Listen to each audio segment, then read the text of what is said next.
The crap out of him. And we flash back to Johnny's tragic backstory. He was just a young boy. Johnny was a young rich boy. His father was a prominent cattle rancher or horse rancher. And Johnny's older brother, Nicholas, That's me! was a great jockey. Oh! But after Nicholas abruptly died one panel after his introduction, We Johnny were robbed of became Nicholas. the star jockey. And his life was great. People gave him fame and fortune. There's a panel in the manga where he says, one time I went to like a duke's house and his daughter and her friend wordlessly started taking off their clothes and said, our parents aren't home. It's just like, people are just throwing themselves at him. He's getting all these money and gifts. Literally, there's a shot where like people are surrounding his horse And just they're holding up praising him. trophies and money. Yeah, and they're just like, take it. Just take. And he was like, I had all Johnny the authority. Joestar. He's the man of the hour. And he's got this babe, and he's walking through town with this babe on a date. Not a pig, a beautiful young woman. And there's a Dorothy Parker play, Wild Horse. Oh my god, maybe that's the theme of the let's look show. this up. The theme of the show is horses. Yeah. I'm not getting anything for Dorothy Parker. The only Dorothy Parker I'm getting is JoJo's Bizarre Adventure? No, American poet and literary critic, born 1893. That's too late. That's way too late. We need whatever year this is. Yes. Anyway, so unclear on that. But JoJo's date, Johnny Joe Kid Joestar, as he introduces himself in the manga. Uh-huh. Did he say that in the anime too? No, he did not. let me pull up the Johnny Joe Kid Joestar. He says, Fascinating. Johnny Joe Kid. when I rode horses, I could get anything my heart desired. Everyone flattered me from down below. They showered me with money and gifts. They gave me nicknames like Jojo and Joe Kid. Wait, so Joe Kid is the full nickname? It's a nickname. Who the fuck is calling anyone Joe Kid? The people who like Johnny Joestar. Did he just think they were like, hey, Joe Kid? It's and he the was like, Joe Kid. Johnny Joe Kid Joestar takes the gold again. That sort of thing. I guess that's a thing, vaguely, yeah? Later, I went to a millionaire's home where his daughter and her friend started removing their clothes without saying a word. You know, my parents are gone for the night. She really said that to me. What would you do? It was the best. I wonder if Araki came up with these hypothetical situations in his head and was like, well, everyone does that. And his editor was like, no one does that. And then he put in that one line to be like, what would you do? So Joe Kid's date, his unnamed date, wants to go see the Dorothy Parker play, In a Wild beautiful Horses. red dress. And she says, they say that fashionable actresses are going to be the next wave of visual arts. I mean, that's half true. Basically, you know, saying like, she's predicting the age of celebrity. Yeah. And so it's a long line, so instead they decide to just start standing at the front. Yeah. And there's a little worm boy there. A little worm boy. He's got hollow face and he's been sitting there all night, he tells us. Yeah, apparently since yesterday he's been sitting to see this play. Oh, this is the front of the line. I've been waiting here all night. What's that? Huh? Johnny in true asshole prestigious. In the manga translation, he says, "Wow, is that so? Bully for you." I think in the anime he just grabs him and is like, what's your fucking problem, Yeah. you little weed? Interesting anime manga difference that in the anime theoretically makes Johnny look slightly more respectable. In the anime, two like ushers or security guys come out, hearing the ruckus and blame the Blame this little worm. yeah and. Johnny's like, oh, whereas this- in the manga, he specifically holds out some money and beckons them over. Oh, interesting. So he's inviting them to remove him. Yeah, he's like, Because he's rich. Yeah, he says, Yeah. we were standing here normally, and this guy started hassling us. And the woman says, yeah, this is Johnny Joestar. Which I think the lady says in the anime as well, Yeah, just yeah. to be like, "This. Do you know who the fuck you're talking to?" So Johnny Joestar, he's a big deal. He gets whatever he wants, but his hubris is his downfall. Because this little worm goes crazy and shoots him in the back with a derringer. Dillinger? No, it's a Derringer. We've been over this. Yeah, Dillinger is the famous Derringer bank robber. Merrill. Yeah, Derringer Merrill shows up and is all like, you might think that I'm just some insurance agent, but I've been Instead, sitting I'm here going all to shoot night. you, Johnny Joestar. So he shoots him in the back, not in like the spine or anything. But it would go through to his spine. It would. Well, it's to the left. So Yeah, but it paralyzes him, so it's hitting his spine. it's hitting something. Yeah. Yeah. And he gets shot. He falls to the ground. He's like, "Oh, I've been And we shot." next see him in hospital, pissing and shitting himself. And he's like, "Nurse, Nurse, do your fucking job. Come on." I stink. It's And the my nurse is shit. like, the nurse looks like a real Hirohiko Araki piece of shit Yep. bystander. Big guy gets up from reading the newspaper Puts the newspaper over Johnny's face and punches him in the head. so as not to spray the blood back on him. Yeah. And he's all like, "Oh, I'm sorry." You little shit. No one's come to see you, even your father. You don't mean shit anymore. Also, I'm stealing your blood. And he's like, "Why are you stealing my blood?" "I'm just stealing your blood. You can't feel it anyway." Arguable some sort of through line between that and the vampires of part 1. I guess. And then for some reason, he rolls up the newspaper so it becomes a tube. And shoves And it down shoves his it in throat. his throat. I every time I see this, whether I'm reading it or watching it, I'm sure he's gonna like spit or piss down that tube, but it Yeah. doesn't happen. He's just shoving the newspaper in his mouth. And he's just like, "You're nothing, Joe Star." Yeah. You're not Joe Kid anymore, I'm Joe Kid. "I'll have your blood for myself, thank you very much." I put that jockey blood in me and become the world's greatest horse rider. You know what they'll call me? They'll fucking call me Frank Kid They'll now. call me Nurse Kid. Mean Nurse Kid. Oh, they'll fucking love it. They will. They'll sing me song. They will on the stands. They'll say, "Steel Ball Run," more like Nurse Kid Run. Am I right? And Johnny sees on that very newspaper Yeah. that's being shoved down his throat 2 years hence. an article about the Steel Ball Run. So it's been 2 years since Yeah. he lost the use of his legs. And he lost everything because no one wanted to hang out with him when he wasn't a star anymore. Yeah. Americans can be Because so he cruel. they were only interested in his utility to them. Which, of course, we mean the money, the beautiful women, The horses, the beautiful the horses. beautiful Muscular. horses. We cannot emphasize enough the horses. Yeah. The horses were taking off their clothes and throwing themselves at him. What would you do? They were unbridled, Nick. Does it matter when you have that much prestige, Liam? You'd do the same thing in his position.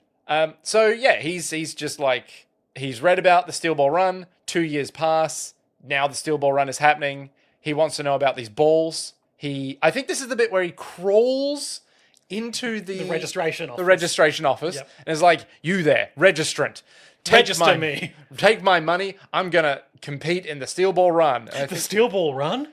but why, you can't walk? I love how the theme music for this part goes, Steel Ball Run. Oh, it's so good. It's so good. And it happens every time there's an quote unquote ad break Or anything cool happens. or anything cool happens. Oh, they cooked. They cooked so hard. Yeah, so he registers, and then Gyro next sees him the next morning, having spent all night being dragged around a pen by a tough, mean old horse that he purchased. Oh, yeah, we have the whole thing of him with the two other jockeys. Two guys are watching like, that idiot's going to get himself killed. And then Jojo gets himself thrown against a fence and a post goes through his leg. But he can't feel it, so he's fine. Yeah.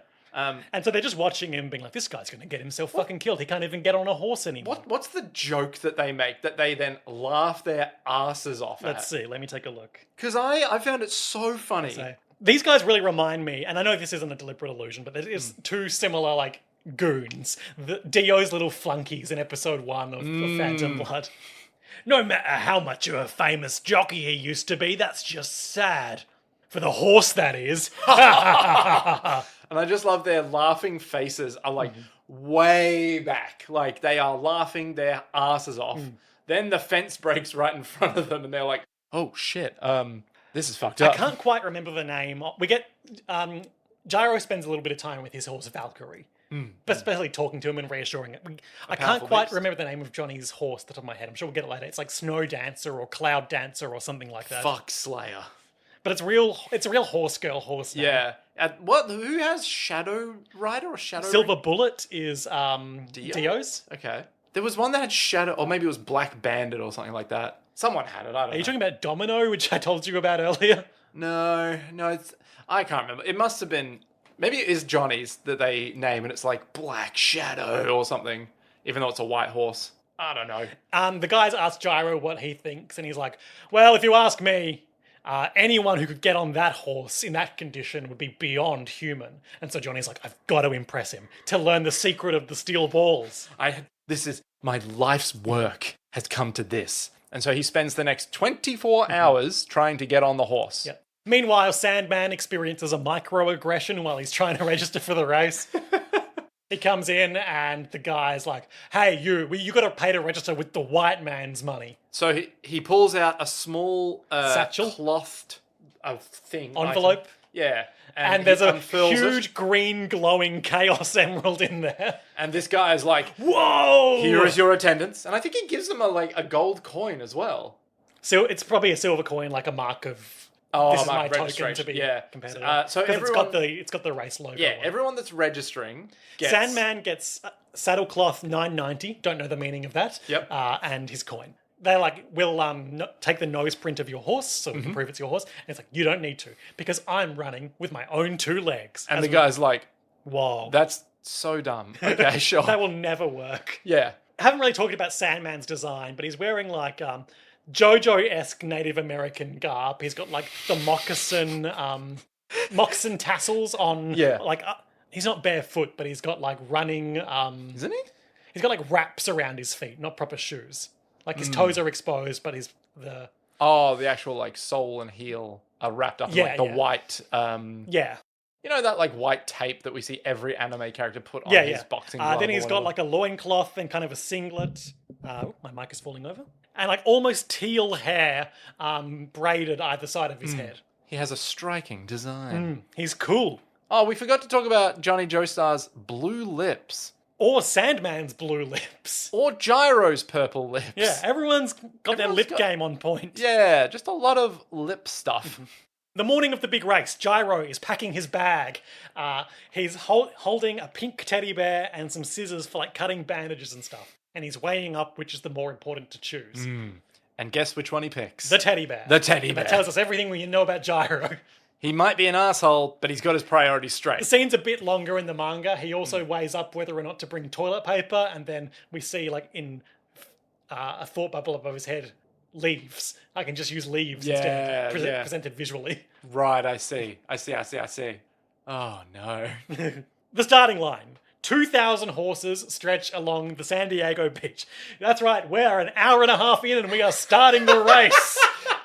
But this is the most important stuff to get right. That's right. So we get some competitors highlighted. Yeah. Mountain Tim, the cowboy from Wyoming. Fucking Mountain Tim. Space age cowboy outfit and a zebra striped hat on. Can I see his horse again? With his horse, Shadow Rider. Shadow Rider. We don't really get a good shot of it, but it's white with a blonde mane. So when I saw him, I immediately went, we're never going to see that guy ever again. So these people we get highlighted here, they all do show up in some other form. All right. They're not necessarily as major as those final five. In the sense of, like, Avdul is not going to come back every episode. Around. Yeah. There's the Master Horseman from Mongolia, Dot Han. Who I think has an eye patch, but we don't see it. No, he's got some sort of...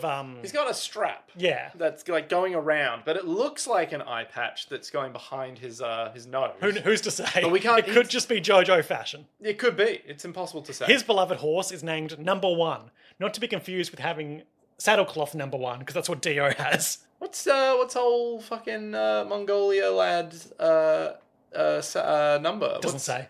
Interesting.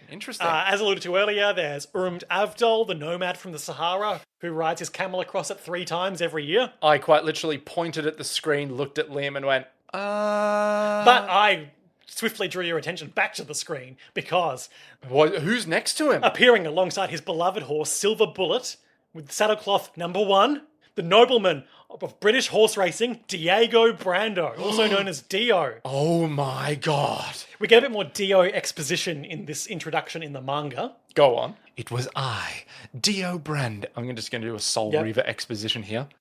I, Dio Brando, had travelled from the furthest reaches of the physical space that we find ourselves in here, and I found myself upon this beach, waiting, yearning for the race to start. As time inexorably moved forward, I, Dio Brando, apparently Raziel in the Soul Reaver franchise, in the analogue that I made just now, found myself looking forward, never backward, unable to think of my past in the great motherland. Dio does love to say inexorable. My big poofy pants, the ones that you ride when you're riding a horse that come out to the side. My blue checkered shirt. My little wisp of hair that came down across my forehead. And my hat, my rider's cap that I wore at all times, never to be seen without when riding my beloved horse, Shadow Rider, which was Silver Bullet. Silver Bullet, which was Sorry, white. the Dio exposition was actually back in the press conference. Oh! Where Stephen Steele says,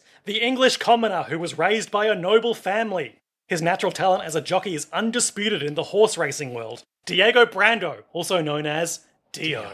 So similar backstory to Dio in this parallel universe to the prior one. Also love that they're going to justify all the random, big air quotes here, stand bullshit with, oh, he's just a great natural talent. No, he is. He is, yeah. We see in the first stage, he's a really good jockey. Yeah, I know, but that's like it's not quote unquote stand bullshit. No, he's just really fucking good at riding horses. He is. To the extent that if we put the world sound in there, that works. And you're like, damn, that's fun. He doesn't have any powers. He's just really good at racing. I was looking for that. Yeah. I just saw this thing from the manga I completely forgot. Where Stephen Steele unveils the Steel Ball Run trophy, which is frozen in ice from the South Pole, a land that belongs to no nation. What? According to scientists, it was frozen 300 million years ago. We drilled a hole into this ice and placed the trophy that will be claimed by our champion inside it. Wait, this what? henceforth will be known as the sacred ice of the Steel Ball Run, and our collective burning passion will be what melts it. What? This frozen trophy case will be transported to New York by locomotive. It has been designed to melt just as our racers reach the finish line. That concludes my opening statement. You could say I really broke the ice, sir. I need to see that physically in order to believe that that's real. No. No. Get the fuck out. Fuck me. What the They fuck? should have put that in the anime. I'm going to tell you what, that ice never comes up again. I love that it's like, there is full, multiple pages of this. This ice comes from, and it's like, it is huge in the manga. I'm looking at it, it's like he's going all through this, and then bottom left of this, Lucy Steele, just very happily being like, he's done so well. Why didn't they include that? That's incredible. The famous sacred ice of the Steel Ball Run. The cowards! We should make... Steel Ball Run. No. Oh. We should make the sacred ice of JoJo's world that we put our microphones in between every podcast, calculated specifically to defrost. At the end of every episode. That's right. Yep. So for this one, we'd be way off. We'd be like, sorry, that's all the time we have. Our ice is just defrosted. That's right. Yeah. The sacred ice. The great victorious ice of JoJo's world. You know, you could say that it really does bring a kind of cold atmosphere to the studio, you know? Our jokes are pretty dry. So the race starts. It was a dry ice joke. The race starts. Finally. Bang goes the gun. Yep. They don't use a Immediately, gun. Gyro Zappelli spurs his horse into the action, Valkyrie, and takes the lead. That'll be a running theme of this episode. And Johnny spends the whole race in Speedwagon mode, trailing behind Gyro, not really doing anything himself, but explaining the techniques that are being used. Yeah, and he's trying to take note at every step of He's got his eyes specifically on Gyro and what those steel balls do, Yeah. but also on all the amazing conventional horse riding techniques being used by Diego Brando. And that's Johnny's main role as a character in the first stage of Steel Ball Run. So he has nothing at this point other than and the reason he's in the race. Oh, that's right. So yeah, we can't skip over the moment where Johnny's horse pulls him, Johnny again, laying on the ground, bloody, bruised, to sandy. the starting line, the position next to Gyro. So Gyro's like, I knew you wouldn't make it, you fat Thank you for pulling me up on this, because this is such a crucial moment for Steel Ball Run. As we said, it's good for your self-esteem that I keep proving you wrong. Well, you've yet to do it, so... And bad for your self-esteem that I keep proving you wrong. That's right. Just a little moment to highlight. obviously Gyro keeps grinning and going, "Yo-ho-ho," and like, his teeth ping. Yeah. And I want to point out that in the Johnny flashback, at one point, so he good. smiled into the camera and like just his face pinged. It's so good. He's so happy. But no, I want to find this exact moment and the pictures of it and the quote. One sec. So the horse arrives on the beach. Johnny is being dragged by the horse to the beach. Gyro says to him, "You've intrigued me, so here's a hint." And he puts his hand on the steel ball and says, "You already have the answer. If you have the will to ride a horse, why don't you use it?" And this moment is essential because Dun, dun, dun. this moment is essential. Yep. Because more so, I would say, than any other JoJo protagonist, Johnny Joestar is repeatedly asked, implicitly by the story, but also explicitly by other characters, Do you have the do will you to have live? the will to see this through? Do you have the will to get on your horse without legs? More often later than not, do you have the will to shoot this person in this circumstance? Right, interesting. Do you have what it takes? To survive the Wild West. Do you have what it takes to pay the price to do what needs to be done? Interesting. I'm beginning to understand why every time I bring up the big old T-posing crucified JC motherfucker, that you say maybe. I promise you are not beginning to understand. I'd love So- if it's just like, actually, it's way more literal. Johnny extends his salty, sweaty, bloody hand to the horse Yep. to provoke it to lick him. And in the moment that it bends its head, he grabs the bridle and uses the horse pulling its head back up to vault himself into Onto the the saddle. saddle. He Yep. is in the race. He has the will to live, the will to persevere, the stupidity of the Joestar family name. And we don't see it done, but while he's racing, he's strapped his non-functional legs into a safe position Yeah. on the saddle. Yeah.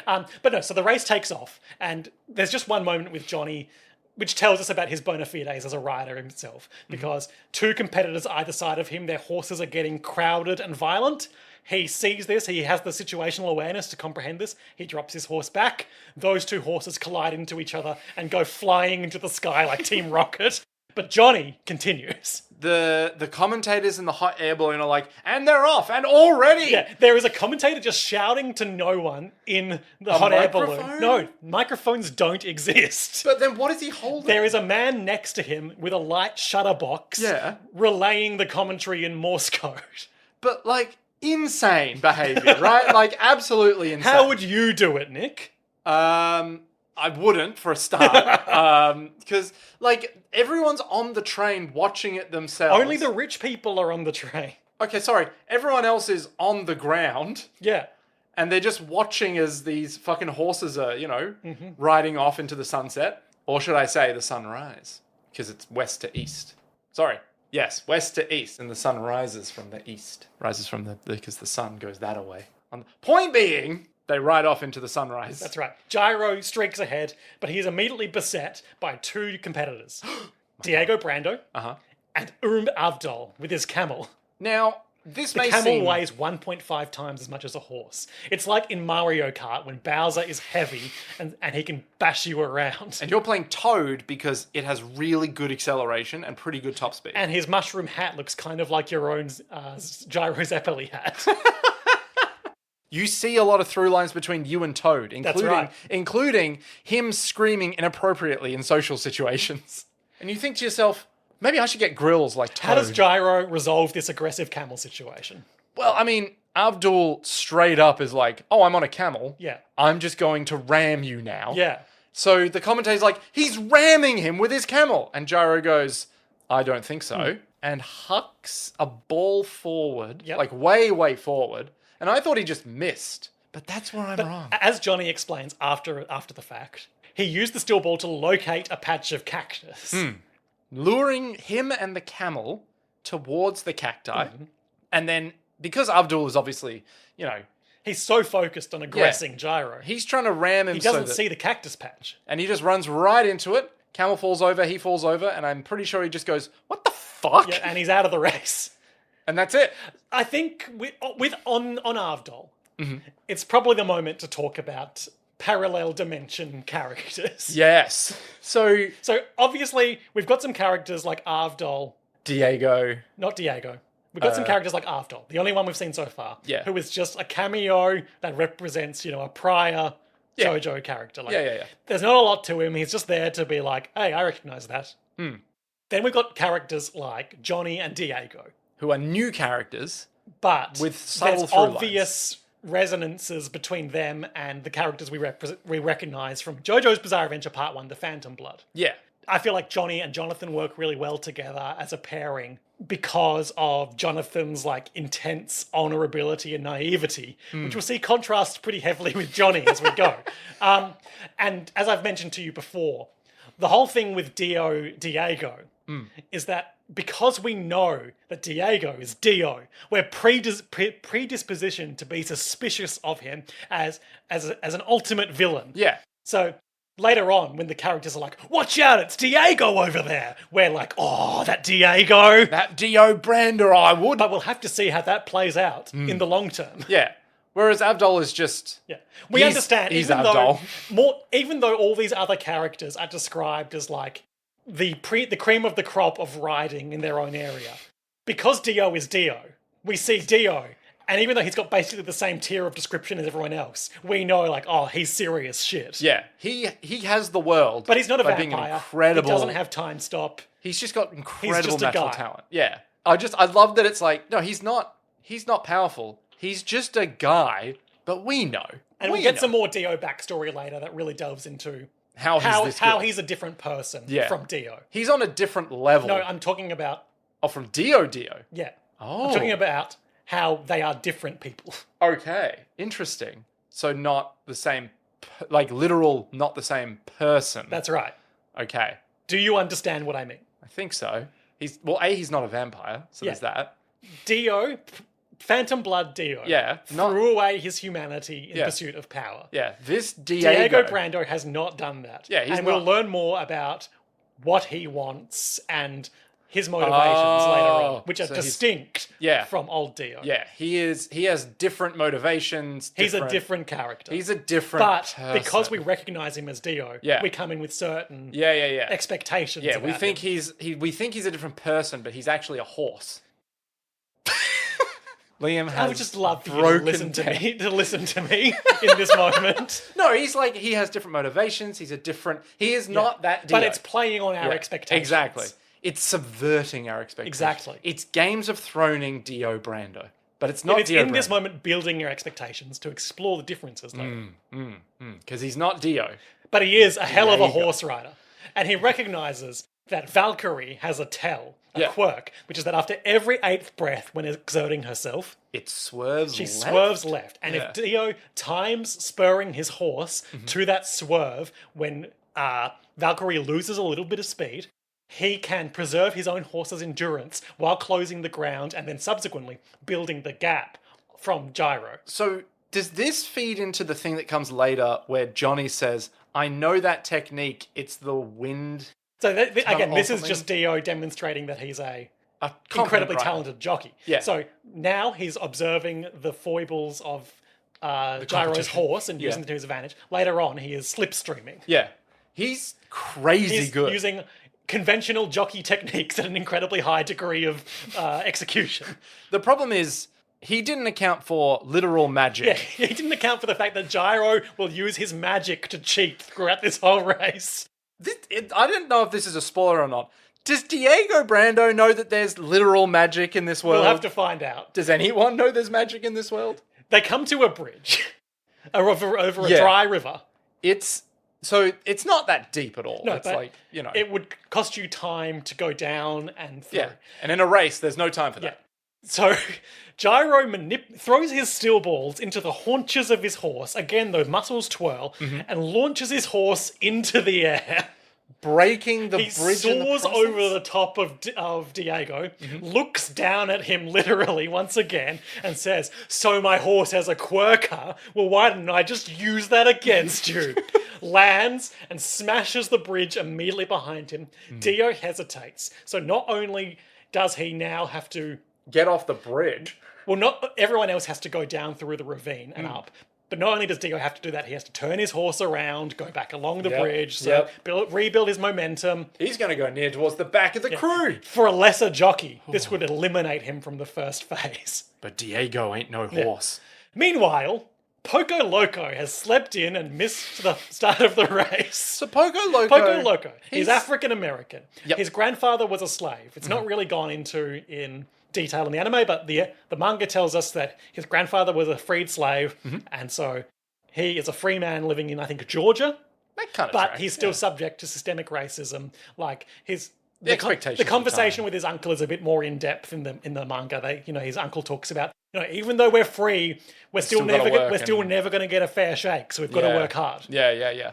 So he's basically slept in, but he's like, oh shit, I still want to compete in this race. Hey, register guy, give me my saddle, give me my saddle cloth. Yep. I'm in this race. He's like, all right, that's weird of you. Saddlecloth number 777. Lucky 7. That's pretty lucky. That's significant. Oh, that's So, good. saddlecloth number, real quick rundown for our key competitors. Yeah, Diego, number 1. Speaks for itself. classic. He was the first person to register for the race, apparently. Right? That's what that I means. don't think that's how the numbering Why works. would they not give them out in sequential order? Well, why is one of them 999? Because there's 2,000 competitors. There's 2,000 competitors? That's what they said. Oh my god, okay. Fuck. Well, Poco Loco 777, but Yeah. we saw who had 990 already. So, Johnny and Gyro have 636 and 939. So that tells us immediately these two work as a pair. Interesting. And they 69 each other. Together they form a perfect 8. So you see what I mean about... Yes, numbers. Numbers meaning things. The meaning of saddlecloths. Yeah, Tell us okay. about the characters. Poco Loco, as we see this episode, is supernaturally lucky, hence 777. Yeah. So the first thing he does when he gets on his horse is that he realizes, well, that he's going to win this race. Of course he's going to win He's this been race. told by a fortune teller who was a cameo of Enya from part 3 Yep. that he's at the opposite of his lowest ebb. He For is the at next the 2 peak of his months, life. no enemy can touch him. No trial is too great. He will win this race because luck and fate is on his side, according to an old hag in the middle of Georgia. So, look, we can quickly speed run what happens to Poco Loco. The ground has been flattened by the other horses, so he can speed right up to the previous group. That's right. But he's taken a wrong turn and he's followed a bunch of people who are following Sandman, who, because he's on foot, leaps over a ravine that none of the horses want to go over. Unless you want to damage And again, a horse. this is Sandman using his Native American ways, his knowledge of the local geography to his advantage. And him not riding a horse. Exactly. He's not going to learn what Johnny's going to learn through the horses. He's just going to run. He's just going to be like, I'm the best. He'll learn He's nothing. like, you can't do this, Johnny Joestar. You don't have the will because I don't have the will. And you because- don't, well, because you can't. I don't have a You can't horse. sprint like me, Johnny, on account of your condition. Oh, fuck. Yeah, that's a bit grimmer than where I was Yeah. going, but yeah. Poco Loco, full of confidence, leaps his horse over, seems to fall down. And right as his horse is about to fall off this, cliff face, Sandman is like, hey, use your rope if you're good enough, for some reason. I don't know why he's helping him, but for some reason it's like, hey, just use your rope. Maybe he doesn't want the horse to get hurt or something. He just says it to him. He's He's right there. Why not Yeah. say something to him? Because he wants to win the race. And he pulls himself up and keeps running. And he's like, damn, that was lucky. In that sequence, there's another thing that was excised from the anime, where a horse up front kicks up a heap of cow shit, Oh. and 3 significant things happen. One, a woman gets it on her shirt and pulls it away, and Poco Loco gets a view of some sweet titties. Well, naturally. A guy takes off his fake beard, and Poco Loco recognizes him as a guy with a bounty on his head. Okay. And Poco Loco gets some cow shit in his mouth. But in the act of spitting it out, he realizes it's a big gold coin coated in cow shit. Poco Loco, he's cool. Oh my god, he is the luckiest motherfucker. So And he's just running along shouting and being like, yo, yo, yo. let's fucking go, Poco Loco! This is my Saturn ascending! As the race keeps going, Gyro takes a shortcut through New York. a wooded copse. Oh, yes, the forest. Yeah. And Stephen and Co are watching on the train and commenting. There is a good moment where the train is about to take an abrupt turn, and I only picked this up on the rewatch. Like a few moments before it happens, he's standing beside Lucy and he puts his hands on either side of her shoulders to steady her because he knows that the bump is about to come and everyone else goes flying. There's like quite a sizable turn on that Yeah. on that train. This was before regulations came in. But Gyro's going through this wooded copse, and Poco Loco follows, and he just closes his eyes and rides straight on through. But he gets knocked off when Gyro uses his steel balls to split two trees apart, and they come back through. And wang him. Yeah, Right off the horse. But turns out, being dragged by his horse was beneficial because it meant no branches could hit him. and the horse could just run straight through at an even greater pace. Oh, So fantastic. Poco Loco has gone from missing the start of the race by like 10 minutes to being in second place. That's pretty lucky of Yeah. him to, get all these boons. Around this time in the manga, his stand starts whispering to him. So this was the weird bit that I was like, what the fuck is that? Where someone whispers something to him and he just goes, who was that? And then he kind of brushes it off because the fortune teller's voice reminds him, you're in the prime of your life? No enemy can touch you. And he's like, you're right. No one can touch me. I'm Poco motherfucking Loco.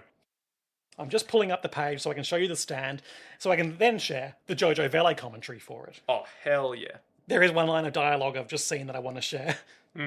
As Poco Loco is about to pass Gyro, as they're approaching the steep slope, he says, once I take the lead from you, you'll never get it back from me, Poco Loco. There's a panel of pausing. Gyro looks back over his shoulder, grin. Yeah, with Gogo Zappelli. Did you say something? Were you talking to my ass? Because my ass doesn't have ears. Oh, man. Say what Here you we go. will. Araki So- knows how to make a one-liner. Peeking out from underneath the bottom of Poco Loco's horse, looking up at him, is a little robot stand-looking motherfucker. Like a Silver Chariot kind of guy? Oh, no. Like a little... Oh, God. This is the boss from Metroid Fusion. No, this is the weird, like, space jumpy guy. Hey, eyes up front. You're not supposed to fall off the horse. Not here, anyway. But then So this is like, it's the physical manifestation of Poco Loco's crazy good luck. Yeah. It So, whispers little truths to him that tells him where to go. and he's got macaroni crown. He has a macaroni crown. And here is Hirohiko Araki's Jojo Valet commentary for it. Maybe rigatoni. A stand that only gives Poco Loco courage, right? It doesn't really do anything. It doesn't make you lucky, but it can help you feel more optimistic. Araki. Now, normally when he says these things, I'm like, that's unhinged.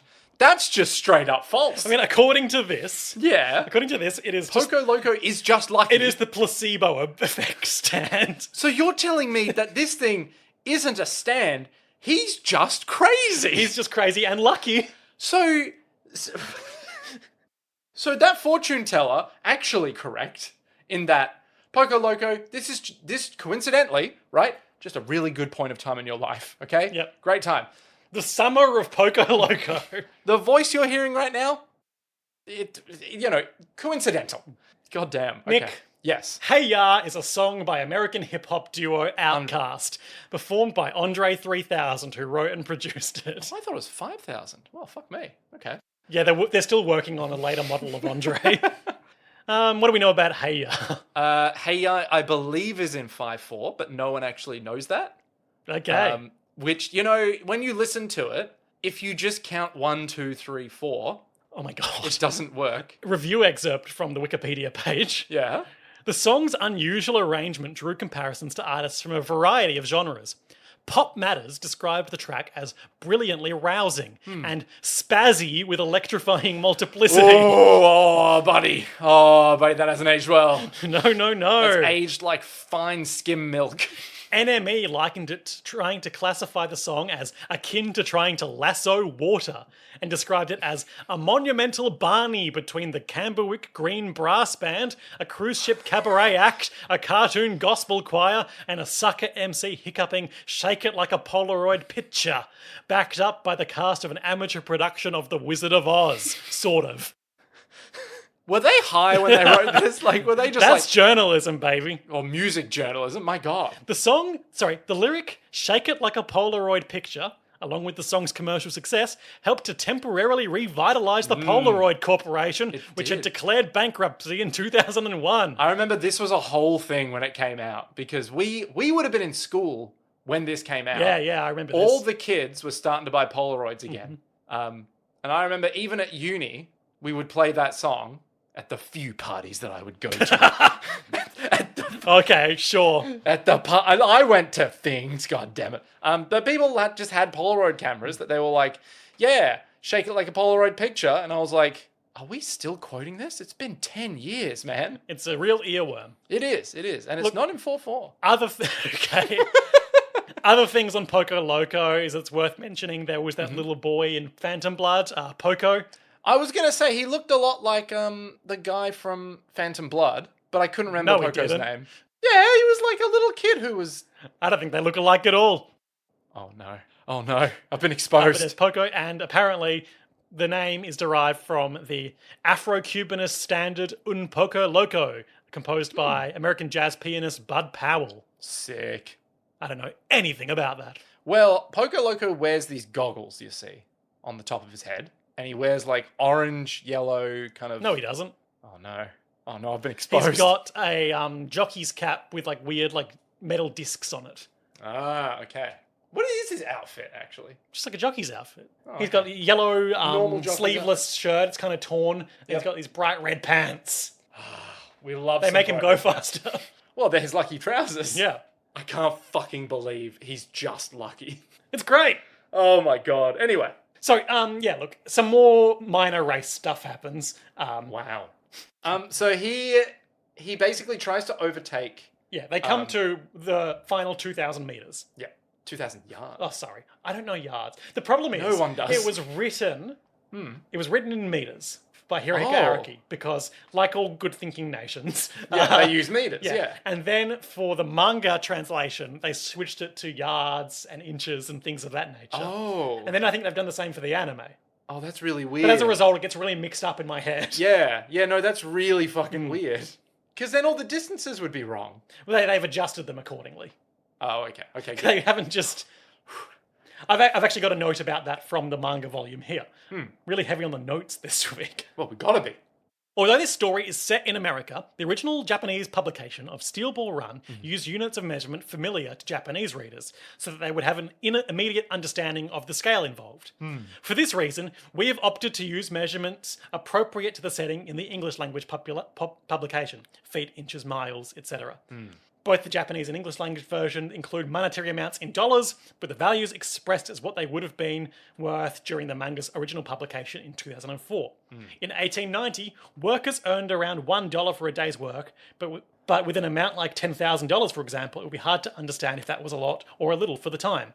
Therefore, the $50 million grand prize would be approximately the same for the modern reader. It's so irksome to me whenever anyone makes the argument, no one's going to know if that was a lot of money for the time. Because you know what you do when you have a number that's like $10,000 is you just have someone literally say, holy fuck, that's a lot of money.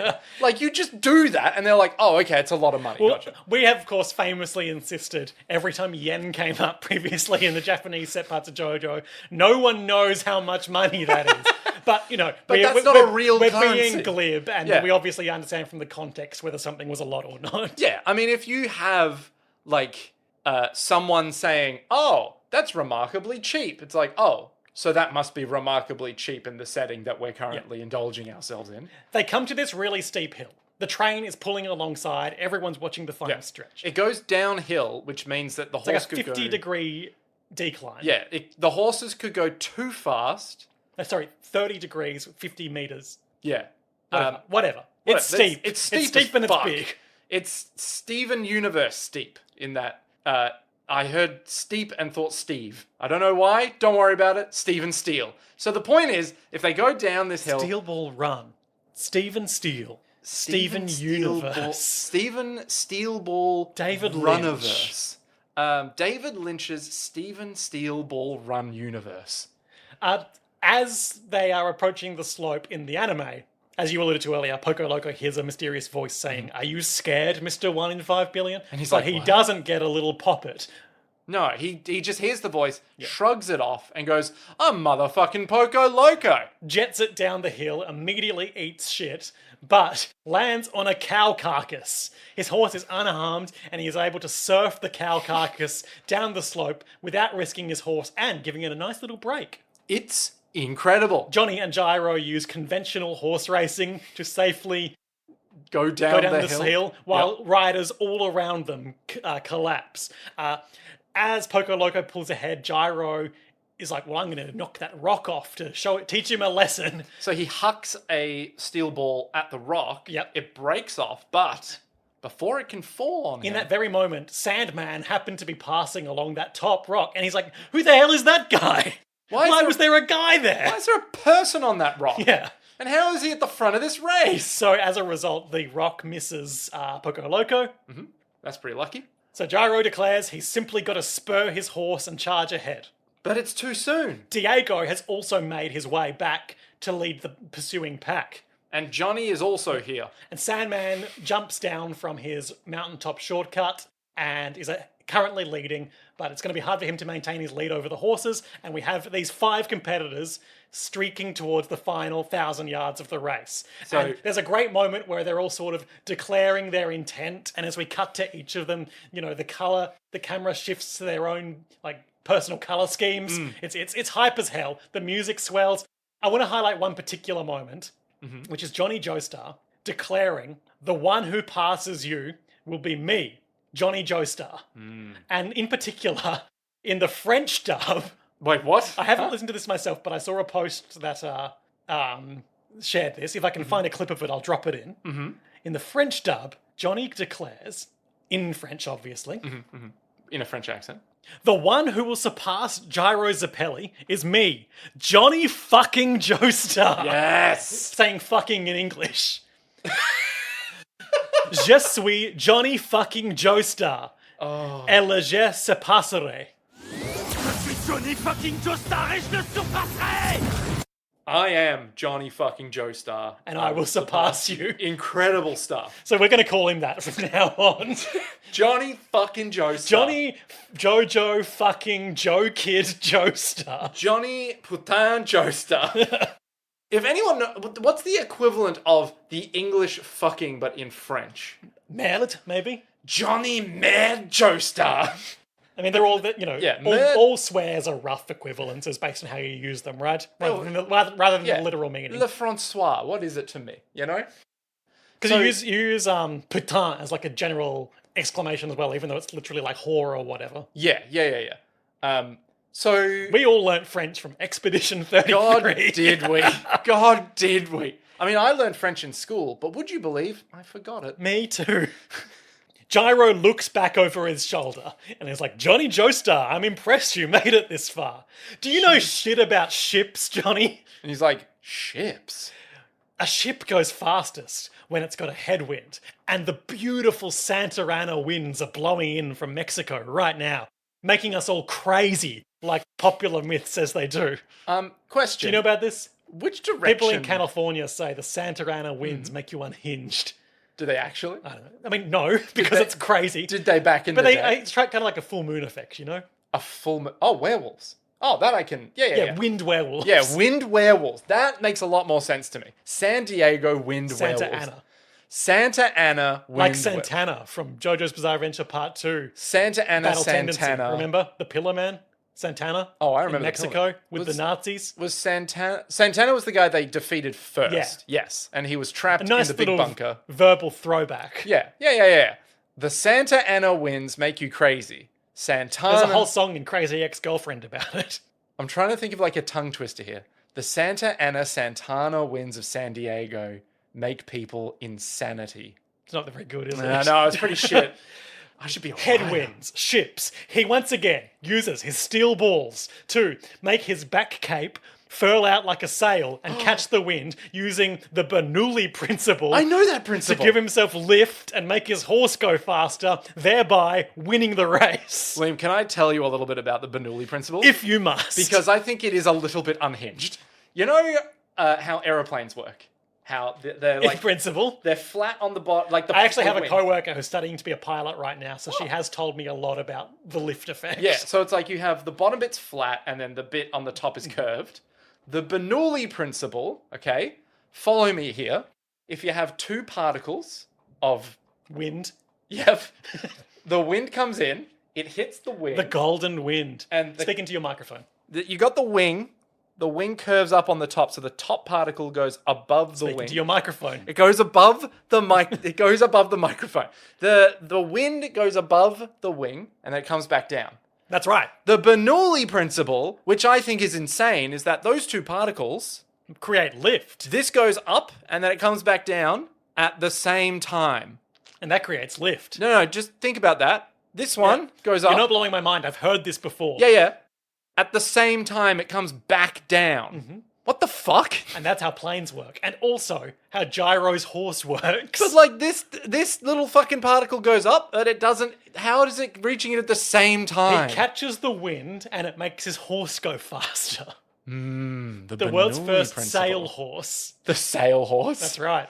I thought I could get a good sail on a horse. And once. so he wins. And we don't see the Gyro. subsequent placings. Oh, okay. Well, that's less interesting.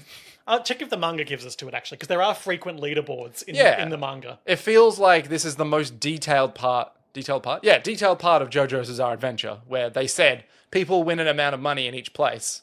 So I need to know how much money they've each made at each point in time. Adjusted for inflation, of course. No leaderboard at this time. Ooh. And there's probably a very good reason for that. More on that next time.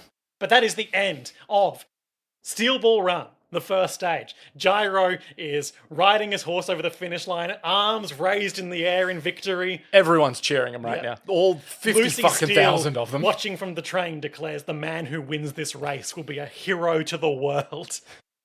Which is crazy. It's huge. I mean, it's like Amelia Earhart or But Charles Lindbergh. Yeah, but like... People doing these huge feats of endurance and exploration. They become heroes. Yeah, but this is just a bunch of people racing across America. It hasn't been done before, Nick. I guess. Oh, and we also get Johnny's... And also they get $50 million. I mean, that's also true. Which makes them a hero, financially. We also get Johnny's closing remarks. That's right. So these actually occur much earlier in the manga, like at the end of the first or second chapter. Interesting. But it was a Like good in moment to end the episode on. Are we talking like the Sandman bit? No, like at the first, post-Johnny bit. The first post-Johnny bit.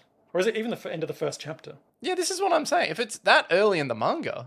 Because it works well at the end of the first race, but it's also a bit weird in that Gyro Zappelli has won the race. I, Johnny Joestar, have a dream. You're like, what? It is after the moment where he charges forward and grabs at the steel ball and his legs twitch. Oh, so like The end of chapter 2. Right, okay. So like way early. Yeah. Wow, And he okay. says, "This is the story of how I began to walk." Because obviously his legs have just moved. I think he isn't talking literally. Not in the physical sense, but in the way one walks from adolescence into adulthood. Yeah. My name is Johnny Joestar. Same. And it all began when I met Gyro Zappelli, a man who was truly full of mysteries from beginning to end. Yeah, I need to know about his belt. You don't want to know about the mystery of the steel ball? I don't care about the fucking steel ball. Or the grill? I need to know about the fucking belt. Because the belt is just so, Nick, he'll take anything except diseases. Oh, yeah, we just brushed over. There was a line where he was like... I'll take anything except diseases, but especially a time bonus. Because whoever wins the first stage gets a time bonus for the next stage. Of course. But, like, I've come up with this whole theory in my head of, like, did he replace his front teeth with these crazy grilled teeth? Like, because they didn't have grills back in the day. Did he just replace his teeth with Go-Go Zappelli teeth? I guess you'll never know, unless the story tells you.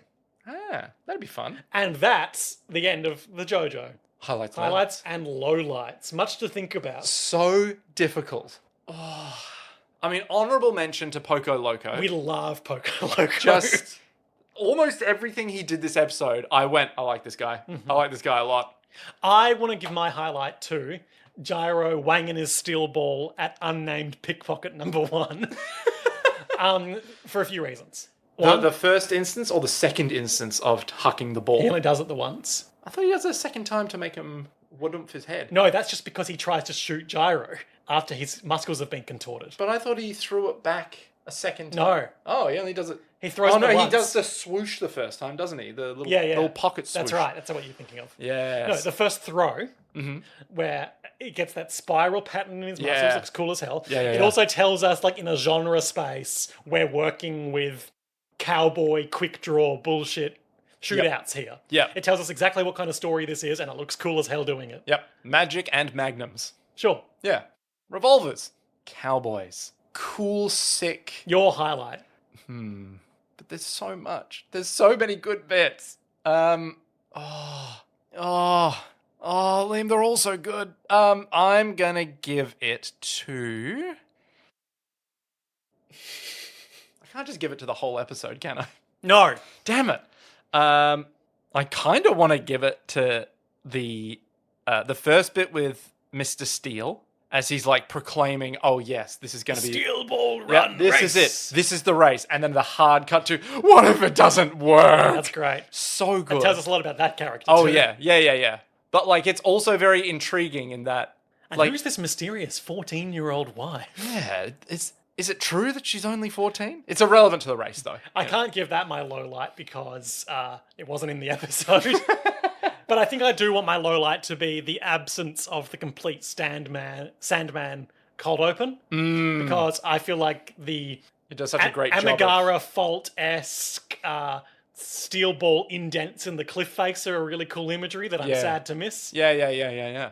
I think my low light is just going to be, and this might sound crazy, Johnny's very sudden obsession with Gyro Zappelli the first time he stands up. Hey, from- what are those steel balls? Let me see. Yeah, and then just gunning down that pedestrian. I mean, it's That's great. cool as hell. But also, like, God That guy had it damn coming. He had it coming? Yeah, he deserves oh, it. God. But it's like, just out of nowhere, let me see that ball. And he's like, no, it's not going to help you all. Let me see that ball again. And now he's entered this race. It's like, God damn, okay, we're going with it. But just that initial, like, kind of obsession is like, what, huh? Destiny. Joestars and Zappellis forever intertwined, even in this world. Just like Raziel and Kane and Soul Reaver. Yeah, and Like peanut butter and Majima jelly. and Kiryu, And Vash and Wolfwood. and Obi-Wan and Anakin. I thought for some reason you were going to say Obi-Wan and Kenobi. Obi-Wan and Kenobi. Okay, so Nick, What? Gyro Zappelli has crossed the finish line first Yes. in the first stage of the Steel Ball Run. Of the like 11. race across the American continent for a grand prize of $50 million. That's a lot of dollars. What will happen next time, whenever that may be, in JoJo's Bizarre Adventure, Steel Ball Run, Part 7, presumably entitled The Second Stage? It's kind of hard because they've just had a race and I feel like they've almost run out of tricks already. But we both know that's not fucking true. So the first stage was from San Diego to just, A church, yeah. like a couple of kilometers away. Yeah, and it's not that far away. It looked like the second stage. Stephen Steele said at one point, like, it's been going for 19 minutes. Or Yeah, it something was like a that. 20-minute race. Yeah. Yeah. It feels You like may see from that map, some of those stages were... a long. Yeah. Like they are. I thought this stage was one of, like, not super long, but Well, if we think about it from an event promoter perspective, you really want a short, punchy first stage to get everyone hyped for the big event while it's true. proximate so they can all spectate it. yeah. The next one looked pretty long, so I'm wondering if we're gonna get, like, each stage is gonna go through some, like, piece of American history, if that makes sense. So the next one from this random church near San Diego to wherever the Would one it be ends. helpful for you if I pulled up the map? Yes, very much so. And the map was decided on, like, in that first volume, right? It's in the press conference. Yeah. So obviously Araki had planned out the voyage well in advance. At least the geography of it. Yeah. He did not plan on how Oh, successful I do it would be. apologize. In the manga, there is the route, but there's no stage markers like there is in the Right, anime. okay. Because obviously he didn't know what was going to happen Well, yet. you don't want to write yourself into a corner there, I'm sure. Exactly. He's writing it week by week. He's like, fuck, this But let me is... pull up the stages as depicted in the anime. Because we know where we're going in that anime. Oh, yeah. So let's have a look. Okay.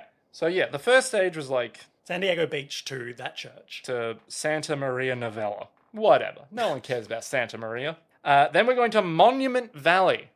So I assume that the trip What is that, there, Arizona or something? it's in Utah. Mormon country. Well, it's close to Utah. It is in Arizona, but it's close to Utah, which is close to Colorado. So anyway, so I A reckon bit longer, as you can see. yeah, a bit longer, which means there might be some shenanigans. But I figured they'll just be following the railway, like the railway's been built as we saw, but it does also look like the railway was built atop like a shit ton of like sand and ballast or whatever they use to make railways. So it's been put there on purpose. So it must be following that railway so the spectators can watch. Well, as you saw in this episode, there's no Hmm. obligation for people to stick to the established track. Huh. Gyro went through. Oh, that yeah, he went stuff, through the forest and that to was get not a a rule shortcut. violation or anything. Which seems weird for a race, but okay. So they could just go straight It's like there. Mario Kart World Tour. You can go in the open world wherever you want, but it might not be the smartest thing to do. Yeah, you might not actually end up at the race.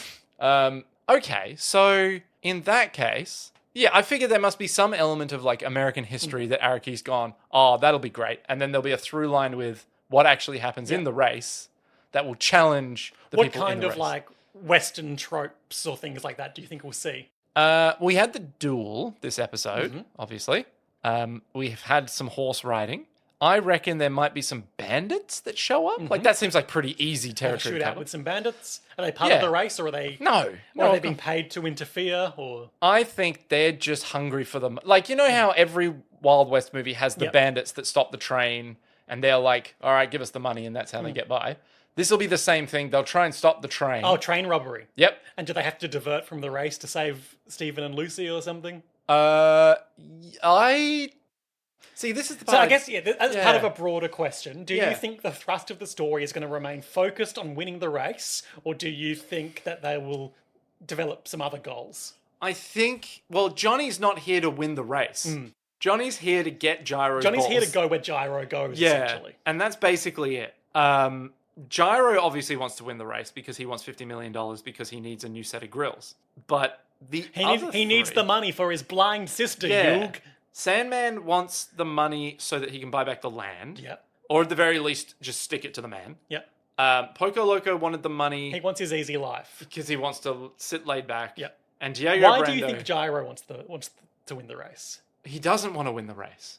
He wants Gyro's balls. I said Gyro. Oh, sorry, Gyro. Because Gyro wants a new set of grills. Okay. They're not cheap, man.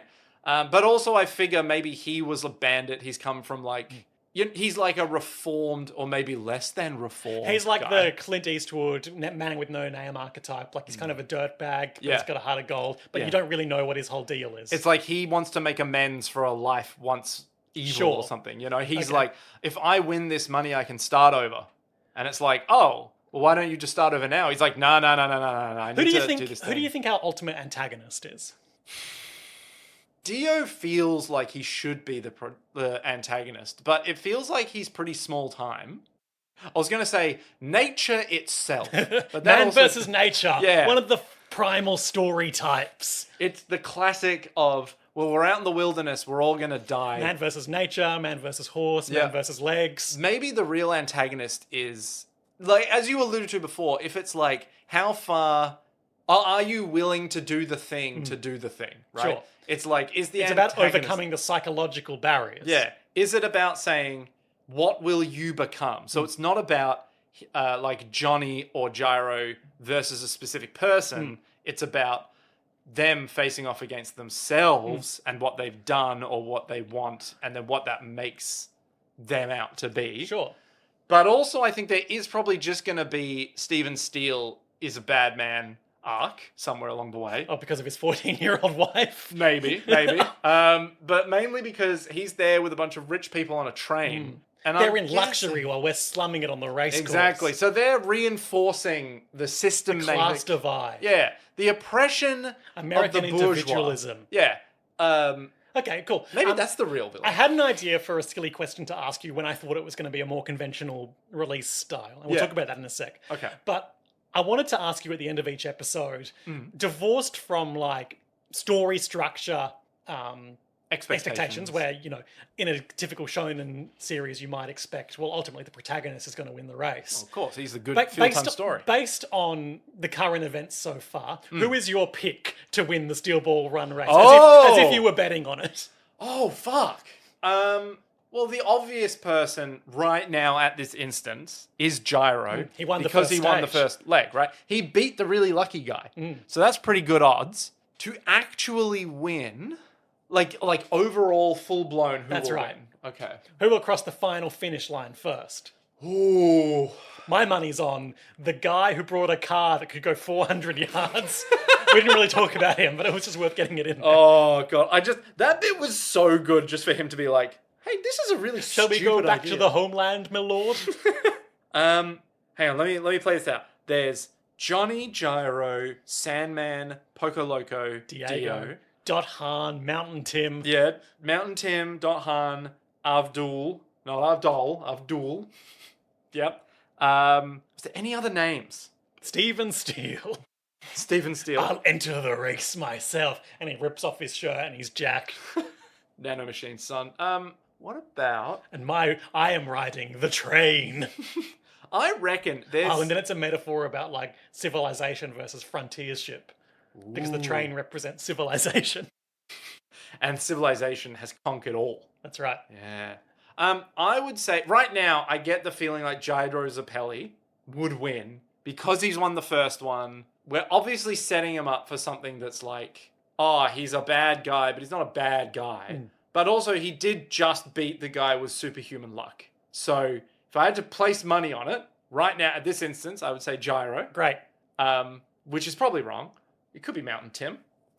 But we all love Mountain Tim from Wyoming. Fucking hell. I'm going to laugh if Sandman is the ultimate winner. People do like Mountain Tim. Yeah. But what do you mean people like Mountain Tim? He wasn't even in this. In the readership, people like Mountain Tim. Does he ever show up again? Yeah. Oh, okay, good. I just thought he was just a nameless, guy. I wouldn't say we'll be seeing a lot more of Mountain Tim, but we'll be seeing some Mountain Tim. We like Mountain Tim. We don't love And there's a few more recurring people that reveal themselves. Yeah, okay, all right. We've got Mountain Tim, Hill Alex. That's right. And Flat Plains Gully Greg. Joe. Valley Joe. Gully. Oh, Gully Joe. Yeah. Flat River, Dry River Graham. The Andes Andy. We've got Mesa Mark. Santa Ana. Oh, that's good. Anyway, we've been going for almost 2 hours now, so let's keep moving. Only 2? Oh. 2.5. Oh, Jesus. So obviously we don't know when the next episode is coming out. No, we know it's coming 2026. Obviously not ideal for the way we do our podcast to be dealing with this experimental release model. Yeah. Wooly from Castle Super Beast had a very nuanced take on the whole situation that, in the long view of things, it's better to have the final product done to a high standard and not have an Uzumaki situation. What he said, what I was going to say. Yep. That said, it does make it hard and complex for our podcast in a way that I don't love. A lot of people were really down on Stone Ocean releasing in batches. I didn't really care about that because the podcast naturally spaced it out. Yep. And the podcast is my main means of engaging with JoJo fan community. Yeah. I understand every single frustration with batched releases of stuff, but also podcasts. So, we'll have to take it as it comes, obviously. Yeah. I did look back. They announced this first stage release that came out mid-March in mid-December. And there's no reason to think that they'll stick with that 4-month release to... One episode at a time. Release to premiere gap. But theoretically, if they did, we would be looking at a minimum of an August release if they dropped a surprise announcement in the next couple of weeks. Oh, Jesus. Okay. Which isn't realistic. But if it was a month or so down the line, then we'd be looking at, say, September, which of course brings us to that crazy prediction we don't believe. But we can't give him credit. We can't give him the benefit of the doubt here, all right? He was on Reddit. The fact of the matter is we don't know when it's coming. Yeah. I think if... Just a reminder that as per the note at the start of part 1 of this episode, we have since been informed the second stage will be premiering in Northern Hemisphere autumn. Without giving you spoiler events, some of these stages contain far more chapters and pages than others. Yeah. So Well, I mean, they're big, long... I wouldn't yeah. expect it to be realistic that they continue to do one episode per stage. Yeah. But they could do batches of episodes covering each stage. Right, if they okay. were so inclined. Yeah. If that's the case, I think we should just, whenever something comes out, drop whatever we're doing in the middle and work our way through Yep. that smattering of episodes. That makes sense But to me. we'll have to take it as it comes and make our decisions at the time. Who knows what's even going to happen? It's just like life. Mm-hmm. You thought anime was a nice certain thing with rules, where things come out at a certain time, a certain day, but now Anarchy. Just like the Old West. you've got a gun now. You're old. I don't have a gun. I've got steel balls. I don't have a horse. I've got my legs. And hell, maybe a stand or two as well. But mostly, I have my legs. What if a horse had a stand? I don't want to think about I a don't horse think with that much actually power. happens, and it feels like a real missed opportunity to me. One of my friends messaged me that was just like, oh, hey, so are horses just the stands now? And I was like, I have no fucking clue. And they're like, oh, have you not watched it yet? I'm like, no, like, I don't know what's going on, but it seems weird. I was Horses like, are okay. horses. Yeah, horses just seem to be normal horses. Yeah. And that's that. And hell, some of them are camels. But with... I reckon one of the horses is going to win this race. yeah, that seems like a reasonable guess. You don't think Sandman's going to win? Given You're that, not tipping Sandman? given that he doesn't have a horse in a quite literal intracontinental race. You don't think he can run across the continent in 60 to 80 days? With his revolutionary technique where he puts all the weight in his toes? Wasn't there a guy in Australia who was going to run across? Let's not. It's 2.5 hours.